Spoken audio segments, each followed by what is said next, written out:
Tonight, we are hearing from the attorney representing the Austin family who is suing Camp Mystic.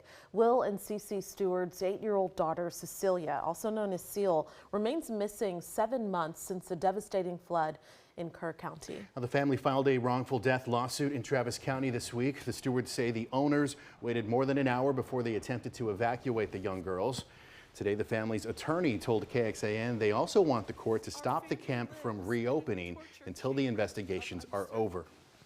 We have discovered while we're there that the camp has started the rebuilding process. They've painted buildings, they've cleaned buildings. Evidence of, like the building I just said, the commissary, which was an escape route for Cile, looks like the stairs has been replaced. Part of that building's been fixed. Water lines are moved. The attorney said search and recovery efforts for Cile continue.